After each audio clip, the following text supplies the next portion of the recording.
Narito na naman tayo para sa isang napaka-sweet at nakakakilig na love story nila Kalingap Edu at Ate Viancy. Tulad mo ay aking makilala.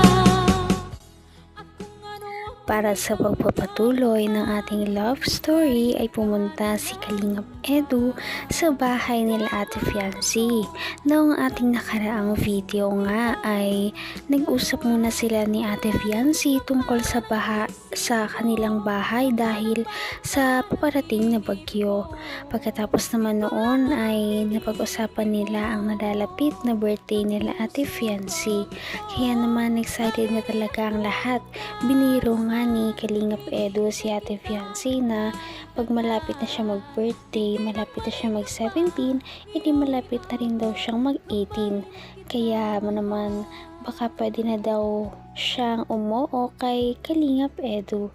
Kaya naman nahiya si Ate Viancy dahil maraming mga nanonood sa kanila noong panahon na yon. Kaya sabi niya ay wag daw siya masyadong talaga. Hindi na lang. Sabi lang po sisirain. Tiwala na yun. Oo naman.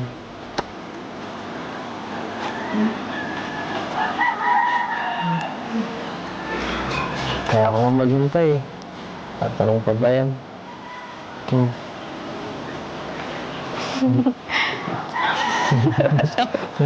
Huwag mo kang tawanan ganyan. Nag-aadala ko sa'yo.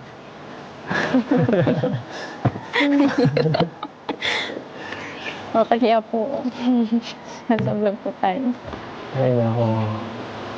Kaya mo lang si nakakapanood. JJ, okay lang yan. Marites din yan. Pero, mabuting marites naman yan eh. Saka, kahit panood mo tayo ng buong mundo, okay lang yan. Ano man. May kita mahal. Sa tagal ng panunuyo ni Kalingap Edu kay Ate Viancy, hindi rin talaga niya may iwasan na ma-fall na rin kay Kalingap Edu. Kaya naman sabi niya na sana ang tiwalang ibinibigay sa kanya ni Ate Viancy ay hindi niya sayangin dahil ang babae daw kapag ka nagmahal ay talagang todo-todo. Yun ang kanyang sinabi sa mga nakaraang vlog.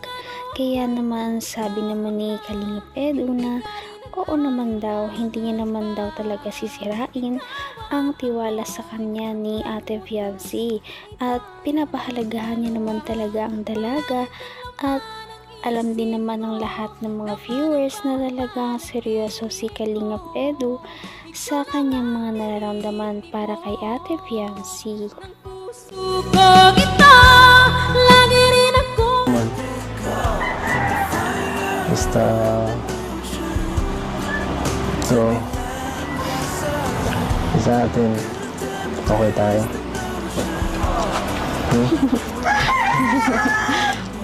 Apo. Hayaan mo sila.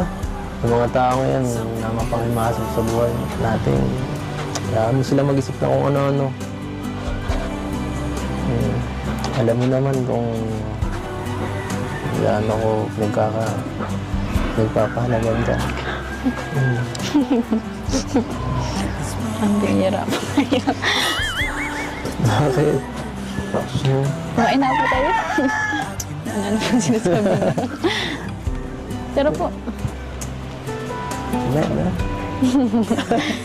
Busog pa ako. kuya, ano.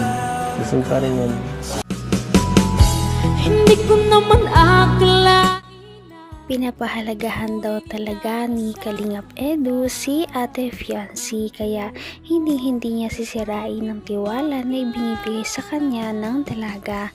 Parang nahahatsit nga si Ate Viancy doon at hindi niya talaga alam ang sasabihin kaya naman sabi niya ay baka pwede ay kumain na lamang muna daw sila dahil hindi niya na alam ang kanyang sasabihin at talagang nahihiya siya sa harap ng Kalingap team dahil kung ano-ano daw ang sinasabi ni Kalingap Edu. Kaya niyaya niya nang kumain nito dahil marami din pagkain sa kanila nung araw na yon dahil nagpadala sa kanya ang kanyang kanyang sponsor ng maagang pa-birthday. Maraming mga handa ang nakalatag sa mesa nila Ate Fiancé. Ito ay advance sa pa-birthday sa kanya ng kanyang sponsor na talagang mahal na mahal siya simula't una pa lamang na nag-vlog si Ate Fiancé. Ay, nagkain yan. Hindi mo. Gutom ka na yata eh. Hindi po kayo po. Kain na po kanina. Ala! Kabuti. Uy, ang ginagawa niyo dyan? Uy, Ang bihira ng mga to. sumunod. Dito ka pala. Kayo, di pa nga kayo sinasabihan kumain. Naandyan na kayo umuuna agad. Para kayong mga walang hiya, guys. Wala pang laman. Yes. Sorry po kayo, niyaya po kasi ako eh. Sa likod tumaan. Ayun na ako. Sumunod lang Nagpaalam ba kayo sa magulang? doon sa bata. Sabi niyo po sa inyo po kayo din eh. Baka, siyempre hindi yan masabi kung okay la. Laging uwan sasabihin yan, no? Kain na po. Baka ipangahanda niya sa ano. Sa iba. Kasi yan eh. Hindi ko nabukas. Baka maraming pupunta dito, nako. Hindi po kayo lang po. Salamat. Ilaw, ilaw.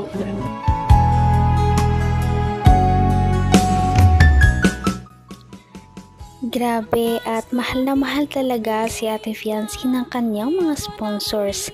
Kada okasyon, meron talagang pinapadala sa kanyang mga pagkain at kung ano-ano. Ngayon naman na hindi pa birthday ni Ate Fiancé, meron ng maagang pa birthday sa kanya at mga handa.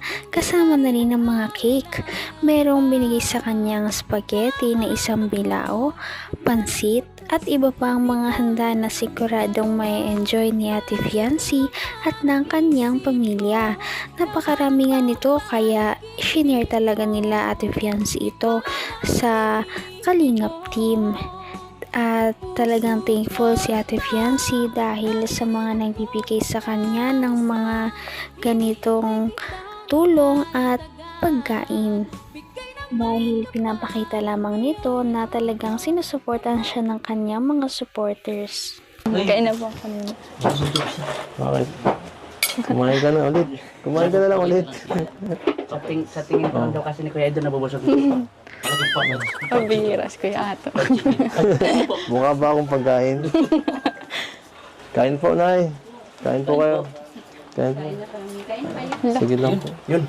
Kaya tayo. Sige na. Kain lang. Tamang dalawa lang. Ha? Dalawa lang. Lola. Ha? Ito na po. Sige ko na Tawag naman. na balik.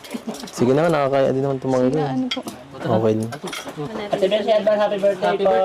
Salamat po. Happy birthday to you. Happy birthday to you. Happy birthday, happy birthday, happy birthday to you. Sa cellphone po. Pero salamat po. Advance happy birthday. Happy birthday, Thank you. Tsaka galing po. Hindi ka rin nag-alilangan pa. Kitang-kita kung gaano naging masaya ang pamilya ni Ate Fiancé simula noong dumating ang Kalingap team sa buhay nila. Dahil simula nang dumating ang Kalingap sa kanilang mga buhay, guminhawa sila at medyo nakaluwag-luwag din mula sa kahirapang kanilang dinadanas. Ngayon nga ay napakarami nilang nararanasang mga bagay na hindi pa nila nararanasan noon at dahil doon sobrang thankful sila sa mga tumutulong sa kanila, sa Kalingap team, lalong-lalo na sa kanilang mga sponsors. At sa darating na birthday ni Ate Fiancé, mas matutunghayan natin kung gaano karami ang mga nagmamahal sa kanya sa sobrang bongga ng kanyang birthday. Kaya naman, sana ipatuloy natin silang suportahan at mahalin si Fiancé, si Kalingap Edu at ang Kalingap team. Yun lamang at maraming salamat sa panonood. Abangan natin kung magkakatuluyan ba talaga si Kalingap Edu at Fiancé. Hanggang sa muli. Bye!